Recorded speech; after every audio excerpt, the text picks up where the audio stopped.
Welcome to Get Over It, the consciousness transforming podcast for exceptional 21st century living. Folks, we have a show today I know you're going to love because I fell in love with this person back in the late 90s when she was as a guest on Seeing Beyond in the San Francisco Bay Area. Her name is Patricia Cori, and the book we're talking about today is the new Sirian Revelations, Galactic Prophecies from the Sixth Dimension. It's going to be exciting. She packs a lot of information, true, grounded information into her works, and you're going to be mind blown with what she's going to share with you today. Now, the information shared on Get Over It uses intuitive and pragmatic insight to help you shift your consciousness to break through blocks and release energy that is no longer needed. Yes, we're going to help you let go of the BS that's been holding you back. But you guys know I always ask, are you truly ready to? And by the way, folks, BS is belief system. A bit about me for my new listeners: intuitive since birth. I'm a third generation intuitive with over 3 decades of experience supporting people to break through the blocks along their path. I'm a strategist for personal and professional transformation, revealing cutting edge information that enables you to prosper and thrive. I spent 25 successful years in corporate America as an executive sales professional, and I'm the founder of Healing Visions Ministries and the Northern California Children's Education Network, a 501c3 nonprofit. I provide consultations and healings in all areas of life that heal the mind-body spirit connection, allowing you to live your very best life. Now, my clients tell me that I keep it real while providing them with accurate information to assist them along their journey as a spirit living a human existence. But they also say, if you really don't want to know, don't ask Monique. My background includes a doctorate in metaphysics, Reiki master teacher, ordained minister, and clinical hypnotherapist. So whether you are stressed, depressed, or possessed, I can help. To find out more about me and the services I offer, go to my website, and that's MoniqueChapman.com. And I invite you to like and follow me on Facebook and LinkedIn. For more than 25 years, Patricia Cori has channeled a group of discarnate beings known as the Sirian High Council. An internationally acclaimed author and thought leader, she is a frequent guest on radio, TV programs, including Project Camelot, The Washington Times, Fade to Black, Coast to Coast AM. She and her guests discuss thought-provoking topics on her program, Beyond the Matrix, available to you on her YouTube channel. She was formerly on the BBC, I think it was radio or BBS, she'll let me know. She is the author of more than a dozen books, including Cosmos of the Soul. Recently, she has begun channeling multidimensional visions and spirit animals through her newly discovered gift as an artist. She lives in the Azores Islands in Portugal, which she believes are the remnants of the ancient continent of Atlantis. And you can check her out on her website, and that is patriciacori.com, patriciacori.com. Welcome, Patricia. Thank you. It's wonderful to be with you, Monique. Hey, I'm so excited to talk to you. Like I said, I followed you a long time ago before even having doing anything on air was in my mind, and I absolutely love the book and the work that you put out because it was based in truth. You know, you could feel it, you could read it, and this new book, the Sirian Revelations, just does it. It just does it. So I absolutely love it. Before we get into the book a little bit, could you explain to our audience who may not know who the Sirians are? Okay, well, I'd like to thank you, by the way, for 25 years of following my work. I'm deeply honored about that. No problem. As a child, I was in touch with, at 4 years old, which is in the 50s now, so that bear in mind the language I'm about to use did not apply in that era of life. Mm-hmm. I walked and told her out of the garden where I had a little fort, and I walked in and I told her that I was from a parallel universe. The little blue people told me, and she just about dropped her socks. She was cooking, right? And she told me that she looked at me, and I looked so earnest. You know, I said, I know you're not ready to hear this right now, so later on it'll make sense. And I walked out and left her flabbergasted. And she asked me where was I from, and I said a parallel universe. I said, I'm not from here, I'm from a parallel universe. And that started quite a journey. Ever since childhood, I was in touch with these beings who at that time presented themselves to me like little blue, almost like little Tinkerbell characters. And they would come to my fort and they would tell me about extraordinary multidimensional information that, as I said, I'm old. So in the 50s is when I was a child in the 50s, there was no such language going around, right? I mean, today, a 4-year-old child saying something like that wouldn't surprise me in the least. So all through my life, I've been a very open clairvoyant, and my mother encouraged it in me, so I didn't have to close down and open again. But throughout my life, I've had some pretty extraordinary experiences. But I always knew that I was the emissary of these beings from the sixth dimension, the Sirians. And finally, in 1997, I went into a crop circle in England, which is described in a couple of my books, actually. And there I laid down in the crop, and I was catapulted into this galactic journey that I can't even describe. And during that time, I was reconnected with this consciousness of a six-dimensional aspect, which is not embodied, but rather light, truly light beings in form whatsoever. And they tuned me up for what was to be the rest of my life. So from that point on, I've been receiving messages from this layer of consciousness in the density that we know as the sixth dimension, and they identify themselves to me as the Sirian High Council, with a mission to serve light in all facets of the universe, all layers, but particularly interested in Earth at this time. Okay. Well, like you, I am a child of the 60s. The 50s. I was actually 4 years old in the 50s too. And like you, I laid down on the grass one day. We had a lot of land around the house, and I'd take a blanket and my books out and spread it out between the birch trees and read or just stare up at the sky. And staring up at the sky, I got a message, and that message says, "You're not from here." And that got my attention. So I said, "Well, where am I from?" And I was told I was from the Palladians, but I couldn't say it back then. The speech wasn't working for me. So I just accepted that. And then I started getting messages, but I didn't know where they were coming from. And fortunately, my mother wasn't so much of a help, but my father would listen and he would guide me in his own way. And I was like, oh, okay. And, things work out. It's amazing if you pay attention what you come across. That's an amazing similarity with my own experience, isn't it? Yeah, and maybe that's why I was drawn to you back in the late 90s when I heard you, because it was just so real to me, so very, very real. Now, I think I just wanted to say that there's so much material out that people claim is channeled, but when it's the real thing, it goes into you in such a deep place, and that place is a place of knowing. Absolutely. Right. And there's very few channels that I feel really hit that mark. But when it is that, it's just like you said, it just feels so true and real, because it is a universal knowing that's deep within us, especially us starseed.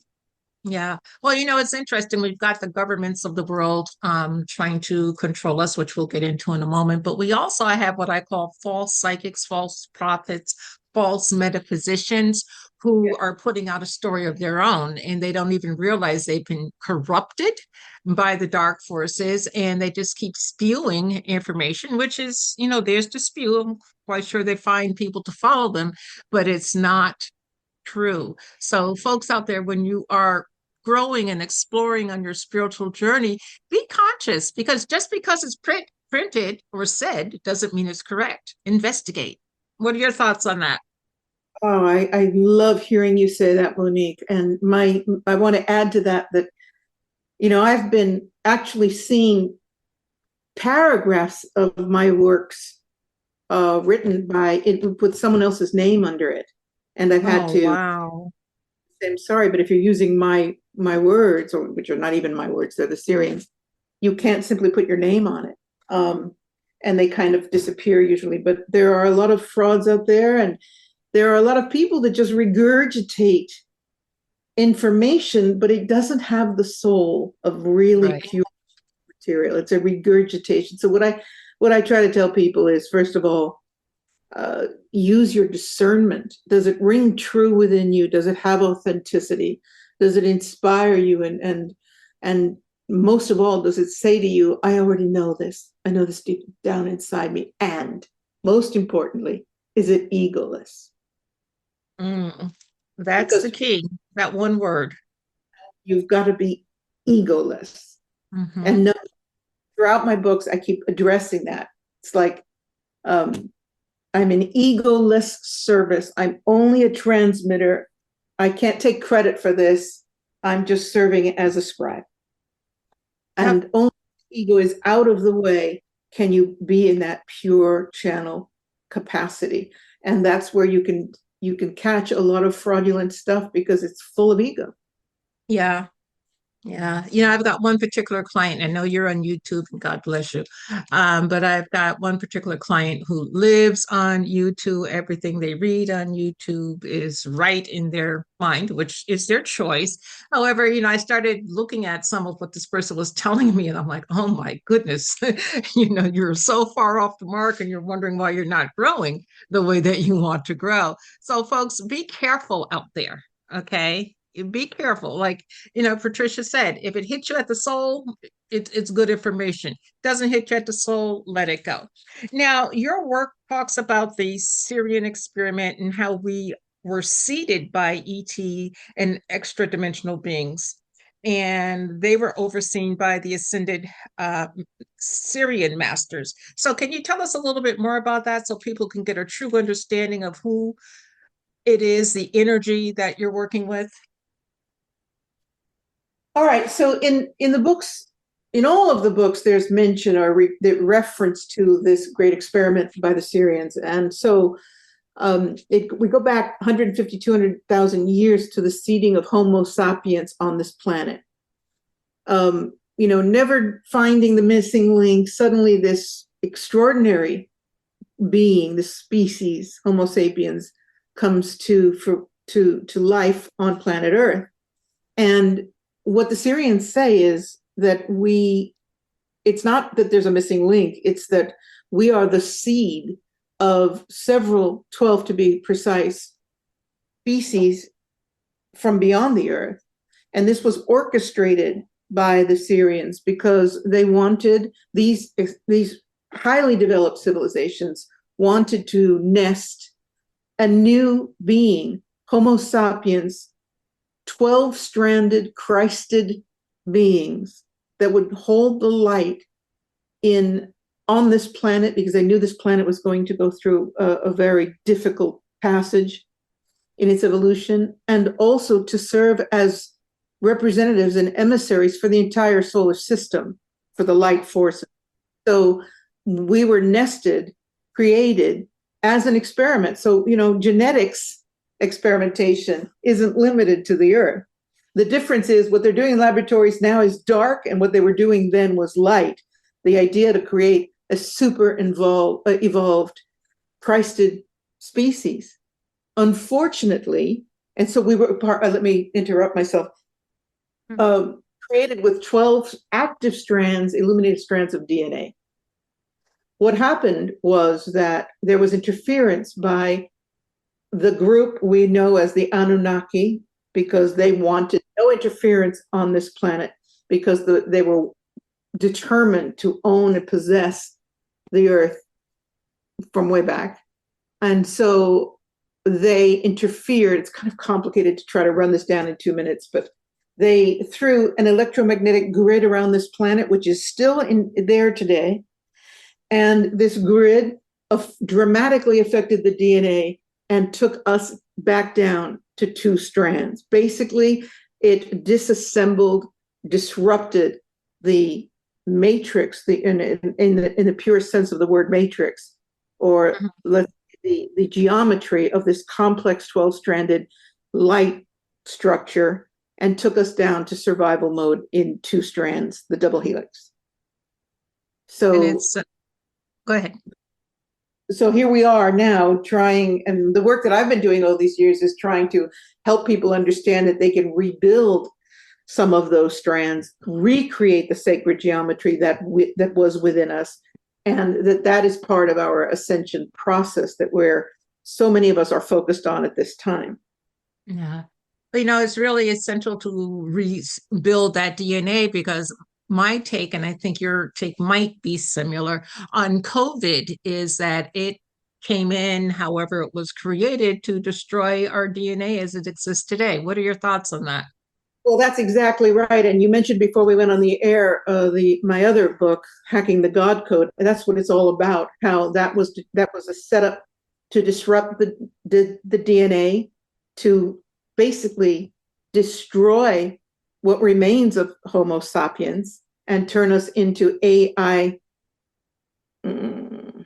Borgs. So that okay. I chuckle because I was going AI idiots. Borgs. So you have this people that work for the WEF talking about human 1.0 is over. We're going to evolve into human 2.0, and they have the technology. They know how to rewrite our DNA. So, interesting, isn't it? Mm-hmm. So do you feel with the vaccines that they put out for COVID, because so many people were dying, that has helped us or hurt us in the long run? This is such a slippery slope of a question, so I will be as transparent as I can be. I invite people to question wholeheartedly what that was about, to investigate it, and above all, before you give yourself away to any pharmaceutical or any vaccine, ask yourself what's in it, what is being injected, or what am I consuming into this perfect body? The body knows itself, it knows how to protect itself, despite all the poison and what they're throwing at us. When you let something break your skin, which is your defense barrier, what are you allowing in? What are you saying yes to? Are you saying yes to giving your soul away? And from that, I mean, if there is an injection that is changing your DNA, what are you saying yes to? Because your DNA is the divine blueprint of your being. So if you're saying yes, go ahead and shoot it in. What does that say? You don't trust the divine plan? You don't believe that you're a divine being? That is a very dangerous thing to do. And especially when you're allowing an external force to just jab it into you. So I am absolutely wholeheartedly not into it.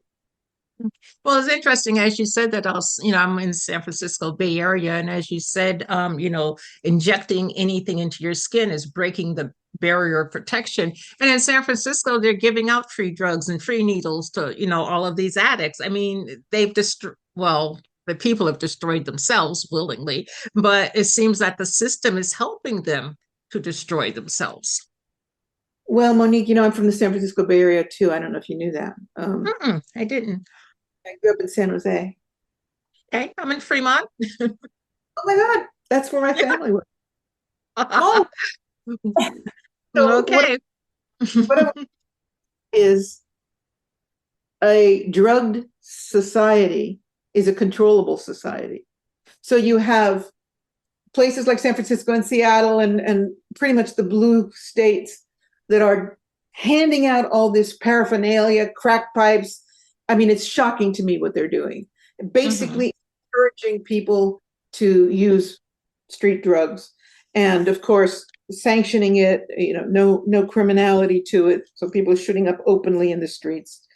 And, you've got addicts saying, they're making it, I heard one addict in San Francisco say, God help the children, because we're out here shooting up. And he said, there's no holding back. And he said, it's not going to be hard for children to fall into it because of what we're doing out here.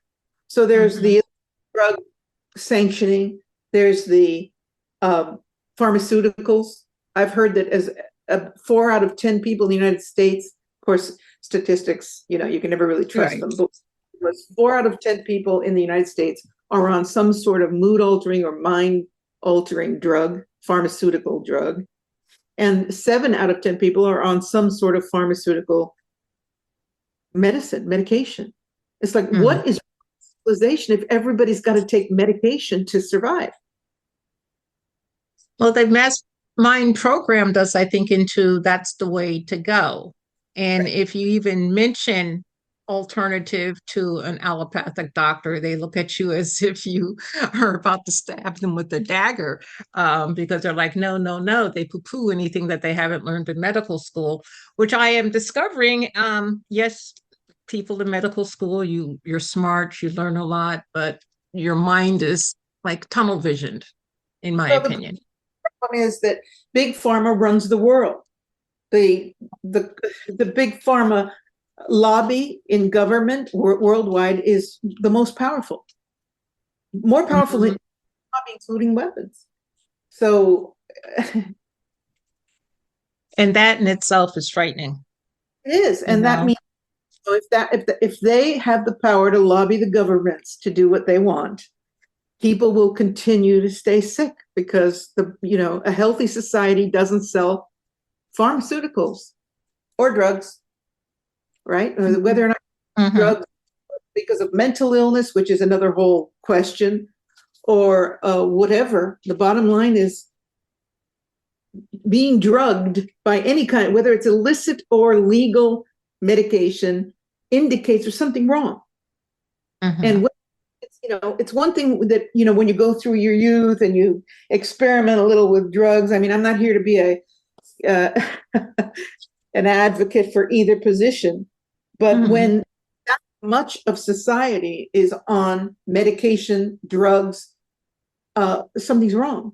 And we're finding ourselves with huge increases in mental illness all around the world and huge dependency on medical support, drug support, pharmaceutical support, and the medical community, which largely pushes for big pharma. I don't want to offend medical people that are listening, but let's be honest. It's true. It's true. If you're lucky, and when you walk in, they're already starting to prescribe the meds. They haven't even looked at your tongue. Exactly. Exactly. Or they'll ask you from a laundry list, what do you want? And it's like, excuse me. It's absolutely crazy. But, as you were talking, I thought, okay, so a lot of people have some level of mental illness, or at least they're claiming that. Could it be that the people that are considered mentally ill are really on their path of ascension? And since they don't fit into 3D anymore, the way 3D is today, that they give them the drugs to control them? Do you follow that? Sure. Let me just say that if I was taken into a mental institution and told them I was connecting with beings from the 6th dimension, I would be put in a straitjacket. Very quickly. So, there's, and then there's the whole aspect here is that we have become such a multi-dimensional society. Everything that we're dealing with right now is very different than 20 years ago. We're seeing every kind of shift in consciousness, from sci-fi, which is no longer sci-fi, AI, which is consuming us very quickly, and we are being put in a position to question reality from many aspects. So on the high end, it's the question of our multidimensional consciousness.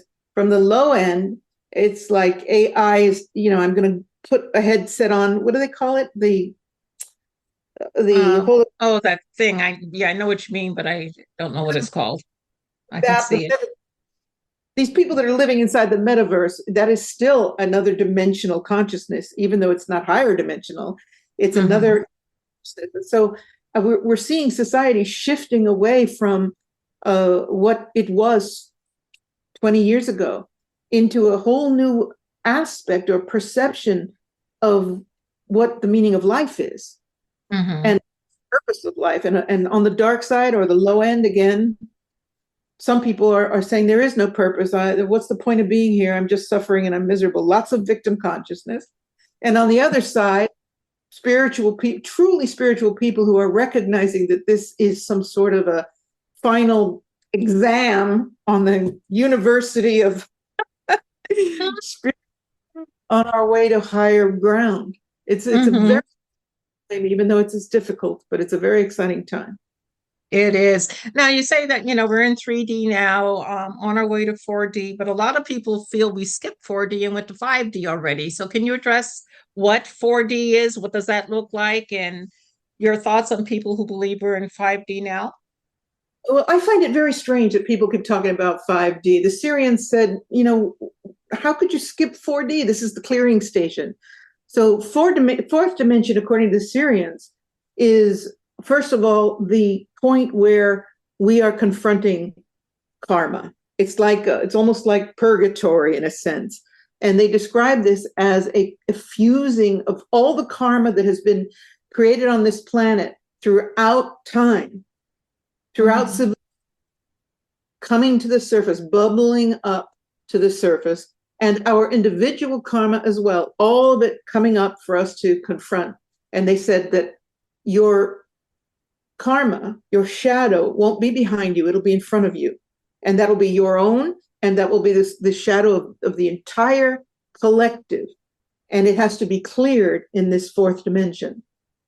And the idea that you're going to leap into the fifth dimension, well, I guess, congratulations, but I don't personally know anyone who has evolved to the point where they can coexist between the third and the fifth dimension. If you're in the fifth dimension, you wouldn't be materialized in the three. Right. I agree. Ego attached to this 5D consciousness that people are talking about. But one thing I truly believe is that in 5D, you're losing physicality. And in 4D, it's shifting. So by the time you get to 60, there is no body, right? But 5D is like, you wouldn't be teaching courses on 5-dimensional consciousness on the internet if you were a 5-dimensional being. Okay. Got it. Got it. But bless them. I mean, I'm not trying to poo-poo anyone, but I do call people into examining what they mean by being a 5D person, and how they could possibly reconcile that with the fact they're still in 3D, they're still getting up and going to work, they're still eating. It just doesn't work for me. But yes, another aspect of 4D, and by the way, I feel like we're rapidly slipping into 4D now, is of time. That is one of the greatest examples of the shift that we're in, because I don't know anyone, including the farmers on this island, who is not feeling time warp and disappear. Yes. It's going. Yes. It's just going. And it's like every day I feel like I've got 8 hours less in a day than I had years ago. It's just gone. I wake up, boom, boom, boom. I have some lunch. It's night. And the same thing with the weeks. They're just, it's always Friday for me.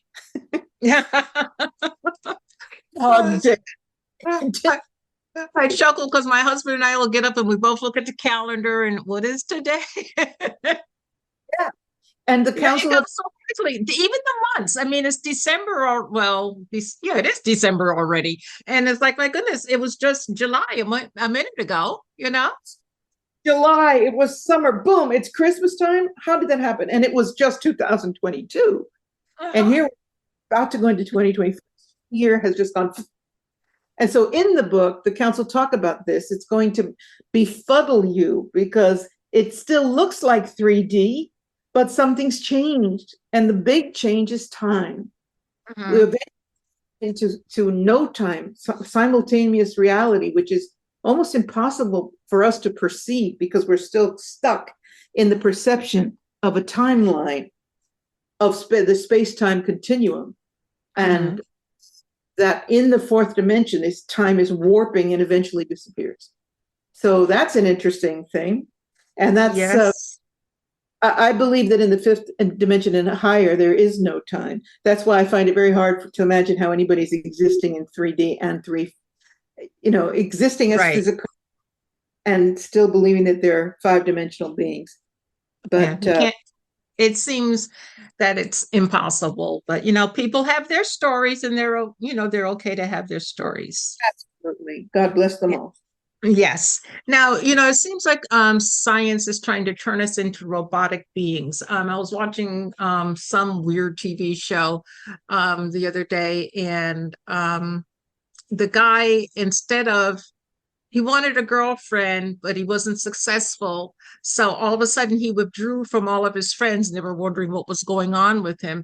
And what he had in his apartment was I'm going to call it a blow up doll, but she looked realistic. And that was now his girlfriend. And he would talk. I mean, it couldn't respond to him or anything, but he would talk to, love, feed, cook for her, because I think the thing didn't eat.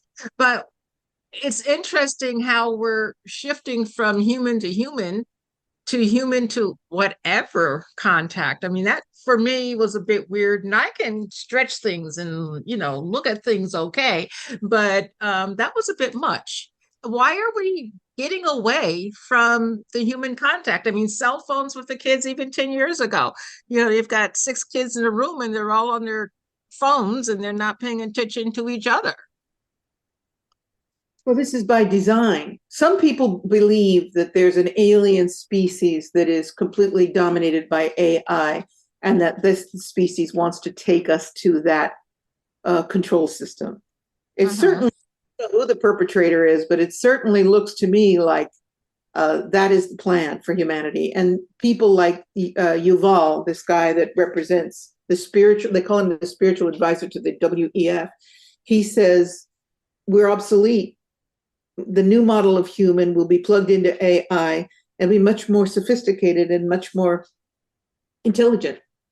And so this idea is a complete, reversal of don't forget, the intended 12-stranded Homo sapiens, the light beings that were to hold this planet in light, now being reprogrammed or redesigned to be the Borg, alien technology, AI technology, plugged into us with chips. Elon Musk wants to, and is testing now, putting a complete mini computer in the brain. This is happening. This is not sci-fi. This is happening. And the progression that we've gone through, this rapid progression in 20 years into computers, in the cell phone, which is the death of our humanity, in my opinion, and all this technology whereby we don't even call each other anymore. Don't call somebody out and says, hey, how you doing? They text. And if I pick up the phone and call someone, it's almost like I'm interrupting them. It's like, oh, hello, right? Yeah. And this design, the design is to remove our humanity and get us aligned with the idea that we exist through computers, through technology, and eventually yield to it completely. And that is the takeover of AI. Well, one other aspect I want to cover before I let you go, and thank you for staying over time, is the cloning thing. They've cloned animals, they're cloning humans, they're coming up with a master race, if you will. What, if anything, can the average person do to shut that down, to not go along with it? I mean, it seems like the power is out of our hands. You can never believe that, or we're done. So what I say to the average person, which is me and you and everyone that's listening, is pick up that phone, go see the friend, hug someone, tell your children no cell phones at the table, have dinner with the family with no TV, no cell phones, reestablish human contact, and say no, no, no. No, I don't want your chip. No, I don't want your cell phone. I mean, I keep my cell phone outside the house in a box. I don't want it. Good for you. Good for you. And when I only have it available when I need it for some transaction, or when I'm going out in the car to make sure if I've got an emergency, I've got a way to contact someone. Right. I refuse it. It is my enemy. It is their tool, not mine. And how avoid this takeover is reclaiming our sovereignty as human beings. We're wonderful creatures. We're amazing. We're capable of so much wisdom and love and creativity and genius. And let us not willingly say, oh my God, imagine having a chip in my hand and being able to speak 8 languages. No, learn the language. You have a brilliant mind. Don't give up on your mind and your spirit and your soul. Yeah, because a lot of people don't use more than 2% of their mind, so you might as their brain, so you might as well use it. Well, yeah, because convenience has taken away from us even cooking. Who cooks any? I'm a cook. Who cooks? It's so convenient. Just call for food delivery or any myriad food. No, no, no. Cook, smell, taste. Come on, man. Use your humanity. That's my message for everyone. Okay. Now, when we go to your website, patriciacori.com, what are we going to find there? I have my YouTube. You mentioned YouTube. I don't know how much longer there because there's just about nothing you can say there anymore. But I do interviews, and I have some moment of Zen contemplations there. I think people will enjoy. So there's a link to that and some of the interviews I've done. I also do healing sessions and clairvoyant readings for people. There's all the links for that.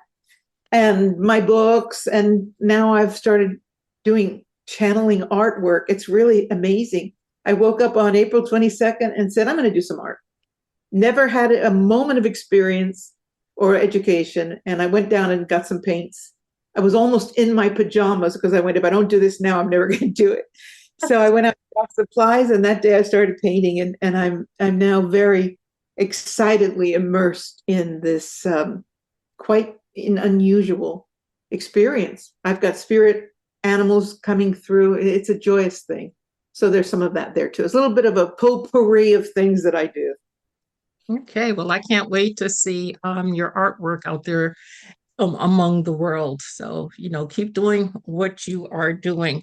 And thank you so much for being on the show. Now, before you go, could you give us one pearl of wisdom for the audience?